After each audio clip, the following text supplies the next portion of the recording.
É com muita alegria que nós estamos aqui novamente, nessa casa de Leon Denis, para refletirmos sobre uma página tão bonita, tão interessante, principalmente naquilo que diz da destinação de nós, seres que procuramos evoluir.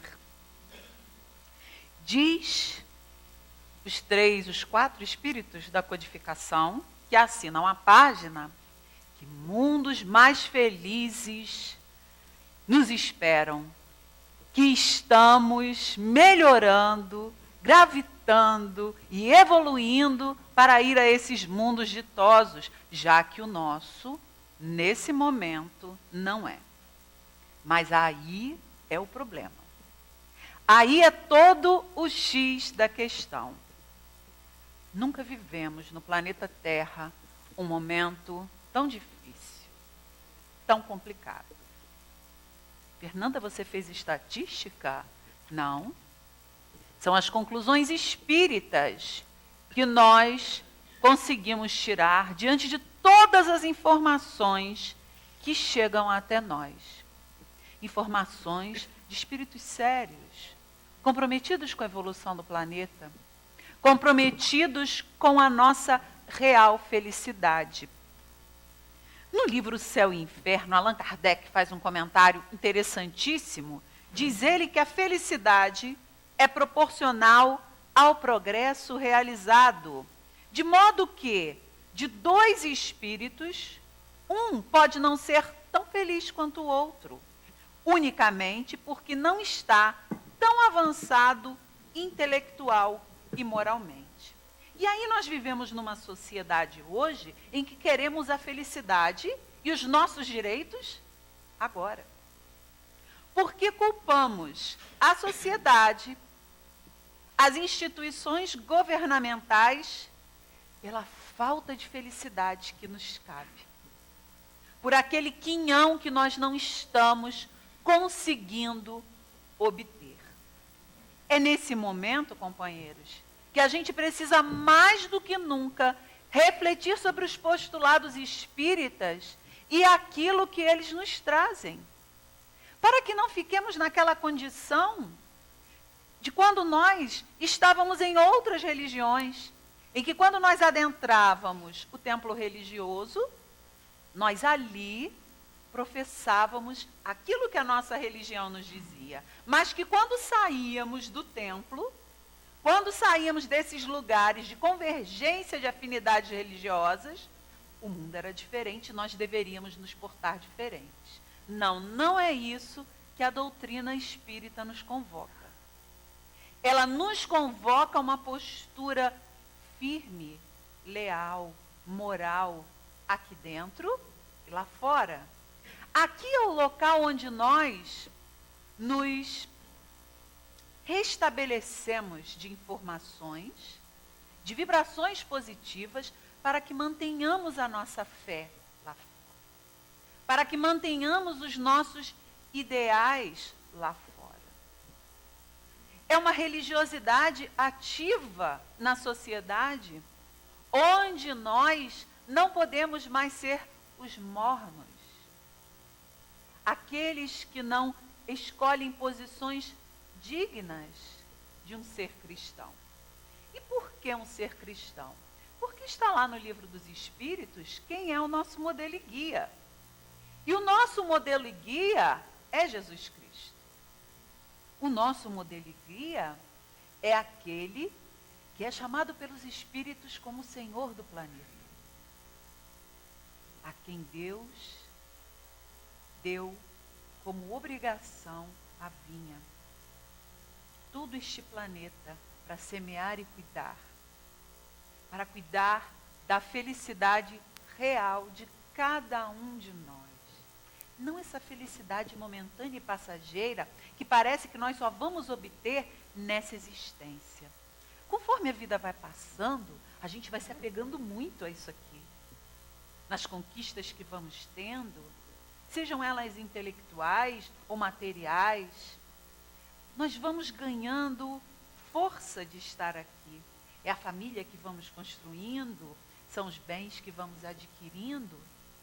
E parece que isso torna meio nebuloso o nosso pensamento cristão. Porque nós sabemos aquilo que é bom. Nós admiramos as pessoas boas, os ícones espíritas, católicos, protestantes. Nós sabemos reconhecer uma pessoa de bem. Nós sabemos falar, nossa, o exemplo dessa pessoa é maravilhoso. Mas o nosso grande desafio hoje, meus amigos, é trazer essas atitudes que admiramos para a nossa vida. Vamos além do Evangelho, buscar outros recursos. Questão 920 do Livro dos Espíritos. Pergunta Allan Kardec se o homem pode gozar de completa felicidade na Terra. Vamos refletir. Somos um planeta de provas e expiações. Vivemos um momento grave de transição planetária. Dizem os espíritos superiores, Emmanuel inclusive, que desde a década de 1950 estão começando a haver saídas de comboios de espíritos que não podem mais reencarnar na Terra. Outros espíritos dizem também que os umbrais estão sendo esvaziados, ou seja, umbral, esse local que nós habitamos aqui, inclusive a crosta terrestre, onde existem os espíritos ainda desencarnados, mas mais materializados, estão tendo, provavelmente, as suas últimas oportunidades de encarnação na Terra.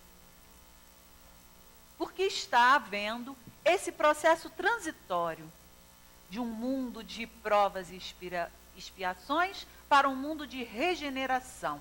Regenerar é curar, é cuidar. Então, nesse mundo de provas e expiações, nós convivemos com seres moralmente inferiores a nós e alguns moralmente superiores. Nós convivemos com doenças, com dores que nós não podemos controlar. E elas nos atingem de acordo com a nossa necessidade expiatória ou evolutiva, que nos serve como impulso para ratificarmos uma boa virtude ou para limparmos o nosso corpo físico de algum problema. Todos esses detalhes que a gente acaba falando muito rapidamente, eu convido a todos para participar dos grupos de estudo da casa, que as pessoas abordam com profundidade. Mas é interessante a gente pensar nisso. Existe um propósito para a dor, que como Allan Kardec fala no texto, os 4 espíritos da codificação falam no texto, para que nós sintamos essa dor. Existe um propósito, existe um motivo. E nós espíritas cremos mais nisso do que qualquer outra pessoa, porque somos reencarnacionistas. Sabemos que a vida não se origina no ventre. Ela pré-existe. Que grande parte dos espíritos encarnados, nós inclusive, planejamos a nossa encarnação. Conhecemos aquelas pessoas que vão trilhar o nosso caminho. E que trabalho os bons espíritas tiveram em nos aproximar. Vocês já pararam para pensar? Como vocês conheceram aquela pessoa que tanto se afiniza com você e que te sustenta, às vezes num momento difícil? Às vezes você nasceu lá no norte e a pessoa nasceu no sul, e em determinada cidade completamente diferente, vocês se encontraram. Como é difícil reunir os espíritos. Como está cada vez mais difícil, meus amigos. Num Brasil que garante Emmanuel, pela psicografia do nosso amado Chico, é a pátria do Evangelho, ou seja, é o berço dos espíritos mais complicados que existem.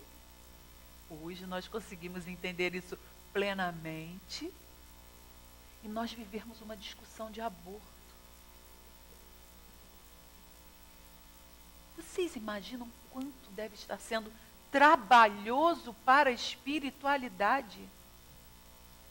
O Brasil, que é a pátria acolhedora do Evangelho de nosso Senhor Jesus Cristo, pensa em legalizar a via pela qual esses espíritos terão a oportunidade de resgatar as suas faltas. É de arrepiar, não é mentira não, eu fico arrepiada. Quão grave é isso para a pátria do Evangelho? Porque se somos espíritas, sabemos que nada acontece a cada um de nós se não for pela permissão divina. Porque não há outro Criador, só há um Criador que colocou em Jesus Cristo a função, a obrigação, a missão de sustentar cada um de nós nas nossas dificuldades e nos nossos desafios. Jesus nos coloca em seu evangelho que não há um fio de cabelo nosso que não caia sem que Deus saiba. Imagina se Deus não vai saber de cada momento difícil e doloroso pela qual a vida de uma gestante vai passar.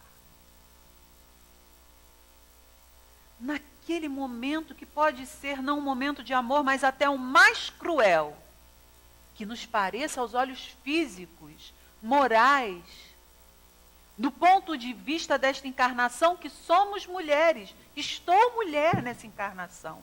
O quanto me agride saber que uma mulher pode ser violentada.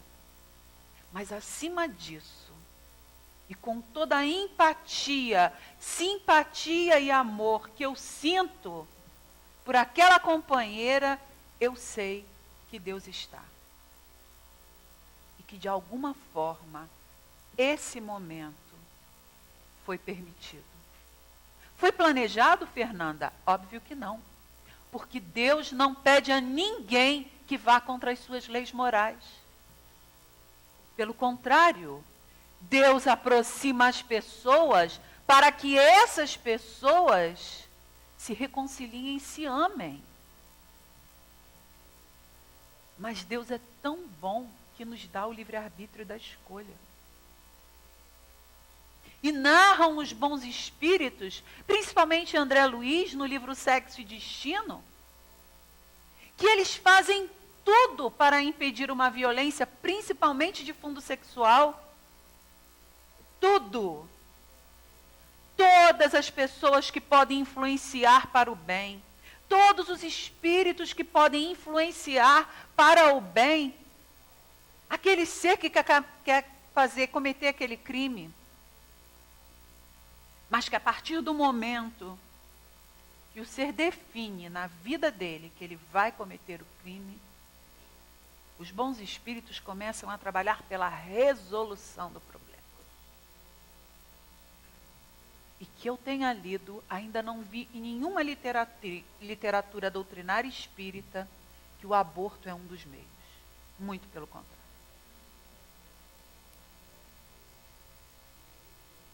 Muito pelo contrário. Então a nossa sociedade hoje, materialista em essência, por mais que esteja entrando e adentrando os templos religiosos, sejam eles quais forem, procura uma solução imediata para a dor. Quando nós espíritas sabemos que o espírito é imortal e que as dores podem ser levadas por séculos, as dores da alma, se o espírito não consegue resolvê-las. Sabemos também que a misericórdia divina é imensa. A misericórdia divina de Deus é poderosa. Nós nunca recebemos com a mesma intensidade que machucamos alguém ou que ferimos a lei de Deus. Nós sempre recebemos uma atenuação de cerca de 2/3 da falta que cometemos. Porque a ideia não é punir. Nós espíritas não cremos mais num Deus de temor, nós cremos num Deus de amor. E o amor pede que haja compreensão, educação, não punição. A dor é nossa, pelo flagelo moral que sentimos às vezes diante de tal e tal situação. Então hoje, meus amigos, ao invés da sociedade se unir para apoiar as mulheres que passam por esse momento tenso e terrível da vida delas, quer, em nome do amor, em nome da empatia, porque eu acredito realmente, disse, que a maioria das pessoas pensa nesse sentido, quer cometer um assassinato de um ser humano. Por que é um assassinato de um ser humano? É um infanticídio contra um ser que não pode se defender. Vivemos essa sociedade hoje. Vivemos uma sociedade hoje que, não aguentando mais os seus níveis de violência, inclusive esse que eu citei há pouco, prefere ter o direito de se armar. Prefere colocar em lei que todo ser humano, todo indivíduo de bem, tem o direito a portar uma arma legalmente.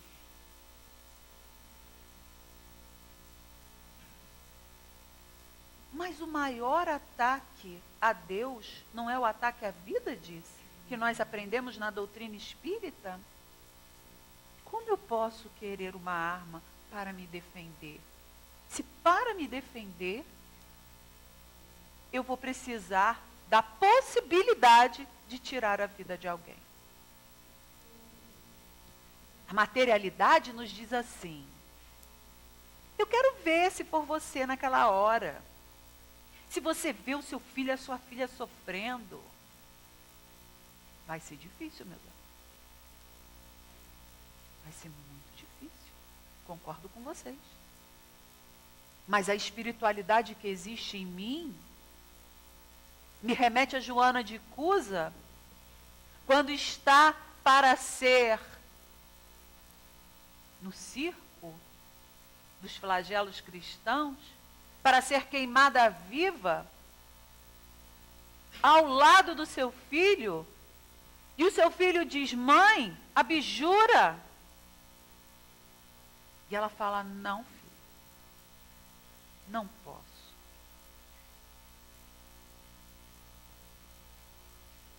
Eu não posso abjurar no meu dia a dia a Jesus e a tudo que a espiritualidade, a doutrina espírita me trouxe. Se eu pensar na possibilidade, porque eu não sei se vai acontecer, da minha vida, da vida do meu filho, serem tirados de mim neste momento, da convivência dele ser retirada de mim nesse momento. Vai ser duro? Muito duro, companheiros. Muito duro, porque eu adoro abraçar meus filhos. Eu adoro abraçar meu esposo. Eu adoro quando eu chego dentro da casa espírita e a gente recebe aquele abraço gostoso dos companheiros. Imagina saber que um companheiro foi retirado pela violência, mas essa violência eu combato. Primeiro, dentro de mim. E vou contar um segredo para vocês, que eu só conto lá para o povo dos ceareiros. Eu sou um ser bélico. Deus me livra de todos os enfrentamentos, porque Ele sabe que se uma pessoa me enfrentar, eu posso não resistir e virar no giraia, como dizem os adolescentes. Vocês não sabem o seu limite? Eu aprendi a conhecer os meus. Então você imagina uma Fernanda com uma arma na mão, num momento desse. Isso é uma prova, companheiros. E eu imagino que se eu, Fernanda, que estuda a doutrina espírita, que ponho rédeas curtas nos meus defeitos. Reconheço que posso não me conter no momento desse. Imagina esses que falam que vão matar mesmo. O que não poderão fazer? As injustiças que poderão advir desse momento, os prejuízos, as encarnações interrompidas, as possibilidades de resgate de todo um ser, porque você se achou no direito de homem e mulher de bem, defender a sua honra e a sua lealdade. Vocês conhecem aquele ditado que diz assim: se fosse um homem de bem, Allan Kardec cita ele no Evangelho, se fosse um homem de bem, teria morrido. Mas como é uma pessoa desse nível viveu? Pessoas, né, ladrões que resolvem assaltar, levam 5, 6, 7 tiros, estão lá, firmes e fortes, sobrevivem. A gente pensa, por quê? Que injustiça é essa? A doutrina espírita nos permite uma outra compreensão. Senhor, deve ser a última oportunidade desse ser. Porque Deus não permitiu a sua ida. Está lhe dando mais tempo.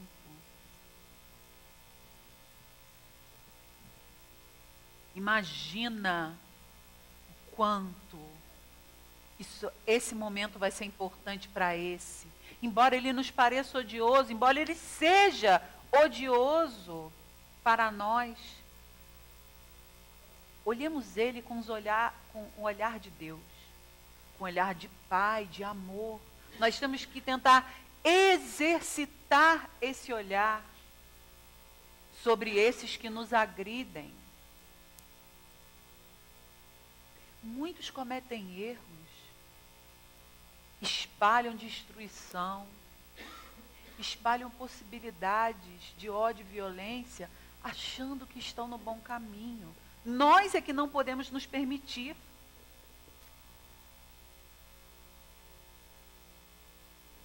Nós não queremos violência? Não, de forma alguma. Eu quero uma sociedade sem violência.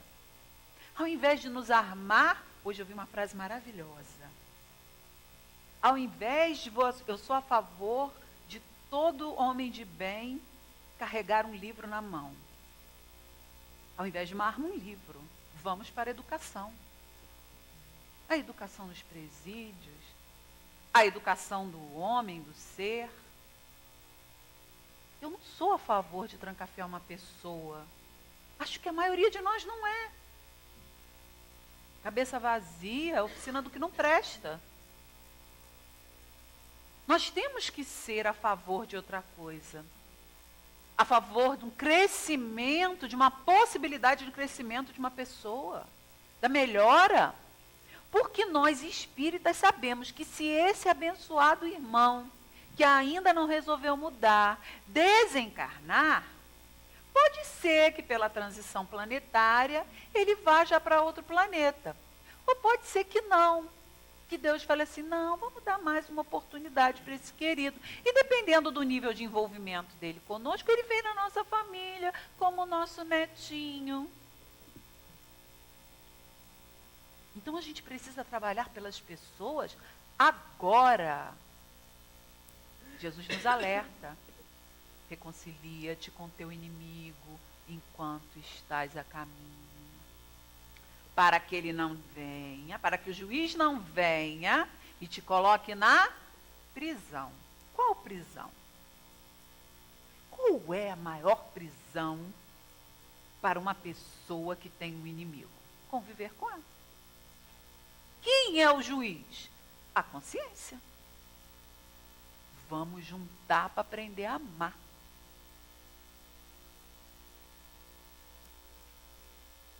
Então, por que não começar agora? São essas as informações espíritas que nos libertam. Porque nós vamos trabalhar um cadinho mais pela transformação dos nossos sentimentos. Então, eu não quero uma sociedade violenta, eu quero uma sociedade educada, com amor, com gentileza. Como é que eu faço isso? Começo em mim. Em mim. Não disseminando o ódio e a violência. Tendo consciência de quem eu sou e de quem eu ainda não sou. Mas trabalhando profundamente pela minha transformação. Essa pergunta 920 do Livro dos Espíritos, ela está lá na parte terceira das leis morais, das penas e gozos terrestres. Fala também sobre a felicidade humana. Na questão 921, Allan Kardec pergunta, mas olha, ele já faz uma afirmativa importantíssima. Ele diz assim: concebe-se que o homem será feliz na Terra quando a humanidade estiver transformada. Ponto. Uma afirmativa. Concebe-se que o homem será feliz na Terra quando nós estivermos transformados. Então, hoje, nós ainda somos mundo, planeta de provas e expiações. Estamos nos transformando no processo. Ainda não podemos ter a felicidade. E pergunta ele aos espíritos, mas, enquanto isso se não verifica, poderá o homem conseguir uma felicidade relativa? Poderemos nós conseguir momentos de felicidade nesse momento tão grave pelos quais passamos? Nesses momentos tão difíceis, que estamos vendo uns aos outros como inimigos, amizades sendo desfeitas por causa de partido político. Amizades, brigas ideológicas. Porque vejam, nós defendemos a causa do Cristo, nós espíritas, nós oradores espíritas, né, Diz? Nós temos um compromisso com a verdade do Cristo. Mas eu, na minha vida social, eu convivo com pessoas que não têm esse compromisso. Mas eles não são meus inimigos. Isso eu já estou boazinha, gente. Eu tenho uma amiga maravilhosa. Amo de paixão. Hoje, ela me compartilha uma coisa falando que é a favor do aborto, da descriminalização do aborto. Por todos aqueles itens que a gente não está fazendo uma palestra sobre aborto, mas citando os fatos que nos levam à infelicidade, por isso não citarei. Como eu olho aquilo? Com raiva? Não. Eu olho aquilo e digo, queria tanto que ela já tivesse compreendido o que eu já compreendo. Queria muito. Mais motivos para eu ficar mais próximo a ela. Mais motivos. Ontem eu estava numa turma do 9º ano. E eu estava dando uma aula para os meus amigos que são físicos, matemáticos, que a gente tem bastante aqui, né, Dirce? E estava dando aquela aula básica de plano cartesiano, em que a gente tem que localizar os pontos. E dentro da minha fala muito simplificada, companheiros, aproveitei para tocar numa questão assim. Disse a eles que o plano cartesiano na geografia era como as medidas de latitude e longitude. Mas que latitude e longitude eram verificadas com graus. Por que com graus? Porque a Terra é redonda.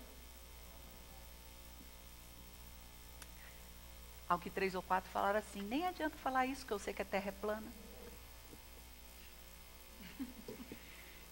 Chega a dar uma coisa na alma, Senhor. Eu não quis entrar no assunto. Mas vou fazer uma tese aqui com vocês. Emmanuel falou que o umbral foi esvaziado. Onde está esse povo?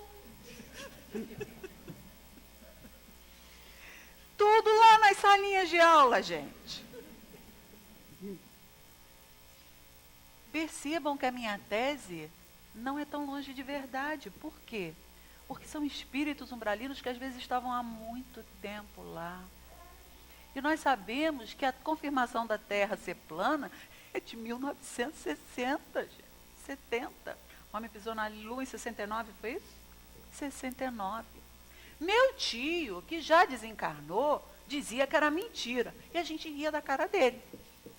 Aí hoje os meus aluninhos estão dentro da sala dizendo que é tudo mentira, que é no laboratório da NASA. Só os aluninhos? Não, gente da minha idade também está dizendo. Jogando fora todo o avanço científico que nós temos, tentando caminhos para provar o diferente. Quais são as informações que a gente tem do plano espiritual superior? No livro Transição Planetária do companheiro Divaldo Franco, ele diz que encarnaram no ano 2000 200 mil espíritos para proporcionar, alavancar a evolução. Só que no planeta Terra nós somos 21 bilhões de almas. Vieram só 200 mil. Se, segundo André Luiz, para cada espírito encarnado tem 3 desencarnados, não é isso? Imagina que 2 desses estão encarnados. Os 200 mil para dar conta, amigo. Nós vamos ouvir muitas coisas dessas. Vejam que a minha hipótese não está tão ruim assim. E o problema é quando eles começam a arrastar com as suas opiniões, porque o grande objetivo desses irmãos é que, sabendo que pode ser a última oportunidade deles na Terra, eles querem atrasar o nosso momento. Para que nós continuemos assim, provinhas e expiações. Eu quero um mundo feliz. Nós já roemos o osso, queremos o filé mignon da Terra agora. Queremos ver o planeta Terra evoluir. Se Deus quiser, quando eu estiver velhinha, está entrando na regeneração, segundo alguns companheiros estudiosos, a gente não sabe se é verdade ou não, mas eles têm algumas teorias. Então, lá quando eu estiver com os 86 anos, pode ser que eu esteja vendo lá o limiar da regeneração, porque eu estou passando pela parte de mar alto. Todos nós. E nesse momento, como eu falei, é importantíssimo se conhecer. Porque a nossa felicidade estará onde o nosso coração estiver. Quanto mais envolvidos com as materialidades da terra, com essas questões de provar ao outro que eu estou certo, mais eu me afastarei do que é real e do que é verdadeiro. É você que está falando isso, Fernanda? Não. São os espíritos a resposta de Kardec. Allan Kardec então perguntou para a gente relembrar. Enquanto isso não se verifica, poderá conseguir uma felicidade relativa? O homem é quase sempre o obreiro da sua própria infelicidade. Praticando a lei de Deus, a muitos males se forrará e proporcionará a si mesmo felicidade tão grande quanto comporte a sua existência grosseira. Por que ele fala isso? Porque o nosso corpo físico ainda está sujeito às doenças. Então, nós não podemos garantir que não vamos ter uma doença física, mas podemos minimizar isso com o conhecimento e o avanço tecnológico que já temos. É verdade que a medicina flutua. Às vezes pode comer ovo, às vezes não pode comer ovo. Às vezes pode comer carne, às vezes não pode comer carne. A gente fica meio perdido na vida. Mas, se a gente lembrar de Allan Kardec, aquela palavrinha chamada bom senso, a gente está chegando num caminho bom. Então a gente sabe o que a gente pode consumir, ingerir, se divertir, desde com moderação e bom senso, e preservar o nosso corpo físico também dessa existência ainda grosseira. Mas a parte mais difícil, segundo os bons espíritos, é a parte moral. Eles dizem que é a vontade, nada mais do que a vontade, que pode nos proporcionar uma vida mais feliz, diante desses empecilhos morais. É difícil se calar diante da ofensa? Extremamente, mas é possível. É difícil não ter uma atitude violenta diante de fatos que atingem a nossa vida? É difícil, mas não é impossível. Podemos nos conter. Podemos transformar aquilo. E Deus, como reconhecimento, nos enviará, meus amigos, o suporte necessário. Porque quando 2 ou mais estiverem reunidos em nome do Cristo, ali Ele estará. Basta você e o seu mentor. A doutrina espírita amplia o nosso entendimento sobre isso. Estou eu sozinha e meu mentor diante da dificuldade do embate. Em uma pequena prece mental, eu consigo o suporte necessário para passar por aquilo. Olha que fantástico é isso. Que confortante é saber disso. Que eu não estou sozinho. Que eu terei os amigos espirituais que eu atrair para perto de mim, diante das dificuldades. Que eu atrairei também entre os encarnados, mesmo que demore algum tempo, as pessoas que contribuirão para a minha melhoria. E para encerrar, meus amigos, porque eu falo muito, nós trouxemos um caso relatado pelo companheiro lá de Minas, o Carlos Batelli, sobre o Chico. Diz ele que Chico, aos 21 anos de idade, estava passando por várias crises morais. E diz que foi o próprio Chico que conta para Batelli isso. Diz o Chico: estava atravessando um dos períodos mais difíceis da minha vida. Um companheiro muito querido havia nos deixado e na soleira da porta de nossa casa eu meditava a sós. Naquele momento, se eu precisasse voltar à terra natal, não possuía 5 cruzeiros no bolso para o ônibus. As lágrimas me escorriam pelas faces quando, em meio a uma luz muito intensa, surgiu-me aos olhos a figura de um mensageiro espiritual de elevada hierarquia, muito superior à condição de Emmanuel. Dizendo-me vir da parte do Senhor, ele começou a conversar comigo, interrogando. O Senhor solicita-lhe seja perguntado se quando ele levou a sua mãe deste mundo, deixando o órfão aos 5 anos de idade, você teve mágoa dele. Surpreso com a sublime visita, respondi que não.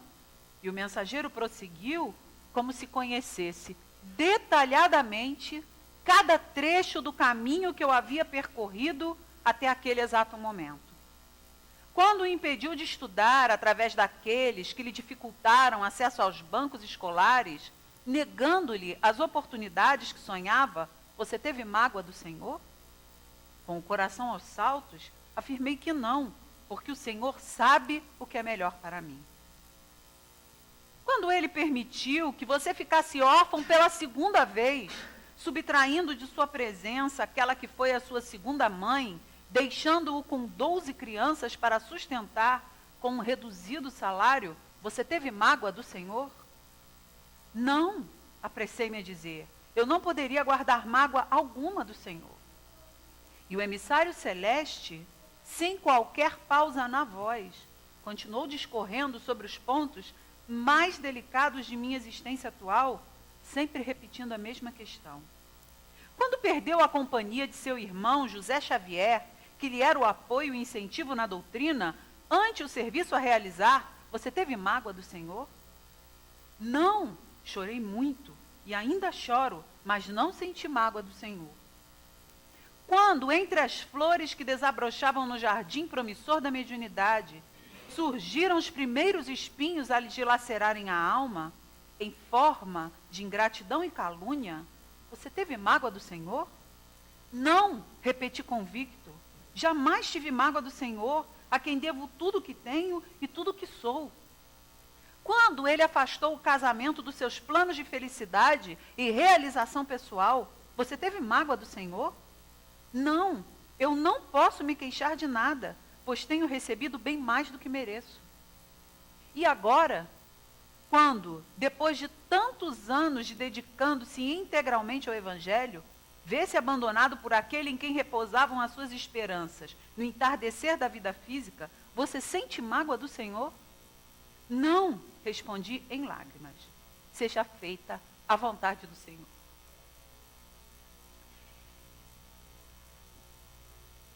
Sempre me emociono.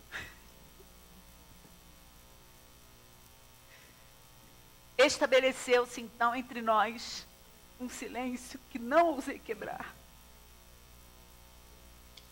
Depois de rápidos segundos, como se estivesse comunicando-se telepaticamente com os planos da luz, o mensageiro concluiu: o Senhor manda dizer-lhe que doravante nada há de lhe faltar. Não tenha receios, porque ele providenciará tudo o que você necessitar para prosseguir, servindo entre os homens na terra. Quando Chico terminou a emocionante narrativa, várias vezes interrompida pelos seus soluços, estabeleceu-se naquela sala humilde um silêncio que não ousei quebrar. E sem maiores considerações de nossa parte, entregamos aos nossos irmãos mais esta pérola que colhemos na vida desse grande missionário dos tempos modernos, que sem dúvida alguma é Chico Xavier. Imaginemo-nos nós sendo arguídos por um emissário do Senhor. Nós temos mágoa do Senhor por tudo aquilo que passamos, com tudo aquilo que nós já temos e conquistamos. Não, nós não temos mágoa do Senhor. Muita paz, meus irmãos.